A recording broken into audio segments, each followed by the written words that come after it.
I'm not going to give you any fancy footwork. I'd distress myself way too much. Louise is here. Any good at dancing, Louise? I'm more than happy to stand in Carol's weather shoes. I'm not sure I'd like to stand into her dancing shoes. Hope you're going to pass those on. They're perfect. They're pretty good and pretty nifty. So we've been talking to Carol quite a lot. She's been training. She's been at the gym, not necessarily dancing, but just getting stamina. Apparently, that's the all-important thing. She's kept it a big secret. It was a big surprise for us as well, I have to say. We were all sitting there going, oh, no! Absolutely fantastic. Let's hope she's got all the training down, all the strength for it. She'll be working hard, Whereas you and I, just the types who just jump on the dance floor, make a fool of ourselves, sit down, grab a drink, I think. Definitely not. After a few drinks, maybe. You know, as you're well aware, Louise, I'm always giving Carol grief about the weather, only because I want a good day for golfing. But there's a real difference, isn't there, across the country. I mean, one day you think you've got it sussed. Actually, we've got our summer back. And then the next day, rain, clouds. You've been hearing us use seesaw conditions or flip-flop conditions, and we're not talking about attire, unfortunately. I really wish I was.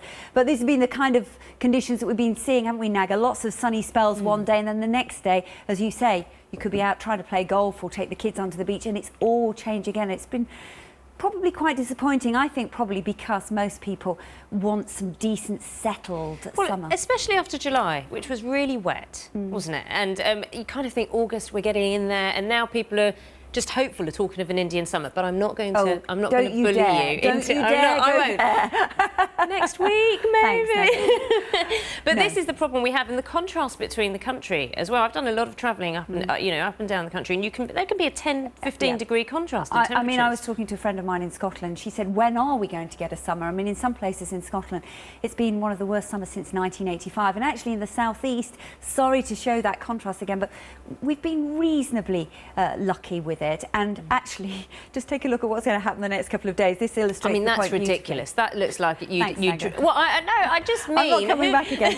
This yellow tone, this? the russets here. Actually, this is the warmth today, and so central and eastern areas. This is where the hoteliers and the people are trying to run a business on those North Sea coasts really start to hate us. But if they are watching, look, I've got something for everyone. Here we go. Turn the page. Here's the flip-flop. Look, tomorrow, dry, relatively warm, and it's all change again for the southwest, for Cornwall, Devon, Wales, Northern Ireland. Pretty miserable day tomorrow. Here comes the rain. So nothing really significantly settled for the rest of this week. Must keep you quite interested, though, knowing that it's not a steady flow of weather. Well, it's nice to have something to talk about. Shall I give you more? I'll let you get on with it, shall I? Yeah, let's get to the here and now then. So as you know, this seesaw, this flip-flop, contrasting weather conditions are likely for the next couple of days. Just to illustrate the point even further, look at the satellite picture. Cloud pushing in off the North Sea. This is where the best of the sunshine is sitting across western areas. To the east, it's cloudy, it's grey, it's wet. It's not a great August afternoon, I'm afraid. And some of that rain across the Northern Isles into Caithness, Aberdeen will be really quite heavy and persistent for much of the afternoon. So it's going to feel disappointing. By contrast, though, look at Western Scotland. Lovely, lots of sunshine. Highs possibly of around 22 degrees. So 22 in the west, 13 or 14 if you're lucky in the east. And that's the story across northern England. To the east of the Pennines, grey, wet, some of the rain quite heavy. It may well be quite light and patchy as we push down into East Anglia, but it'll be grey, damp, drizzly, not particularly promising. But the further west you go, the question really will be just how much brightness you get across southern England, the Midlands, northwest England. But southwest, for Wales, Northern Ireland, a beautiful afternoon, dry with some sunny spells coming through and some warmth. So highs of 22, 23, not out of the question along that east coast. If you've not got the point I'm trying to make, 13 or 14 at the very best. But all change again for tomorrow.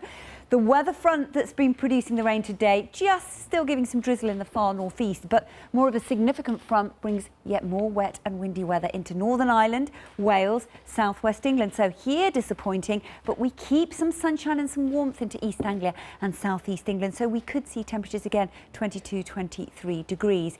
Now towards the end of the week, that low pressure anchored up into the northwest is going to be a nuisance. The isobars squeezing together, however you look at it, it is going to be pretty breezy. And there will be some showers to come as well, but at least the wind direction is coming from a southerly. So yes, it will be windy, it will be showery, but we could actually have quite a humid feel across the country.